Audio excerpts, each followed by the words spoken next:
Vote of thanks అంటే జనరల్గా ఓ రెండు ముక్కలో నలుగురికి థ్యాంక్స్ చెప్పి ముగిస్తే అందరూ వెళ్ళిపోతారు.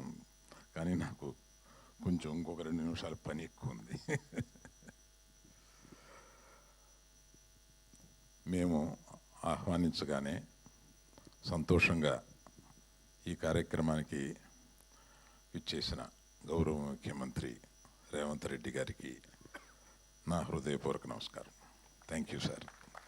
Thank you very much. And I appreciate you traveled all the way overseas and been here, being partners of Dolby. Thank you very much, sir.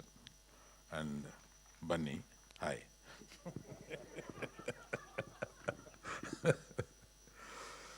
So I have to remember 3 persons here. నేను ముగ్గురిని ఇందులో తప్పనిసరిగా గుర్తు చేసుకోవాలి. వారు ఇంతకుముందే చెప్పారు. 50 సంవత్సరాల క్రితం ఈ ఇండస్ట్రీని అంటరాని ఇండస్ట్రీగా చూసిన సొసైటీ, ఆ సొసైటీలో నాన్నగారు నన్ను ప్రోత్సహించి, నువ్వు దీక్షతో పనిచేస్తే ఈ సినిమా ఇండస్ట్రీలో పైకి వస్తావు, పర్వాలేదు ఇండస్ట్రీలోకి రా అని చెప్పడమే కాకుండా తన కూతుర్ని ఇండస్ట్రీలో ఉన్న వ్యక్తికి 45 ఏళ్ల క్రితం తను ఇచ్చి పెళ్లి చేశారు. అటువంటి భావం కల ఆయన ఇవాళ పైనుంచి వారు చెప్పినట్టుగా చూసి ఆనందపడుతూ ఉంటారండి.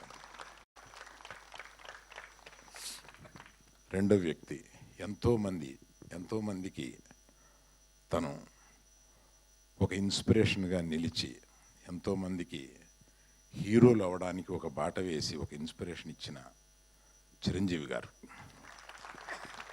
ఆయన్ని కూడా మనం తలుచుకోవాలి.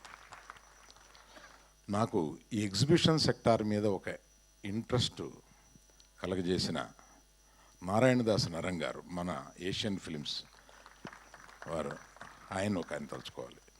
ఈ ముగ్గురిని నేను ఈ థియేటర్ ఓపెనింగ్ సందర్భంగా తప్పనిసరిగా తలుచుకోవాలి.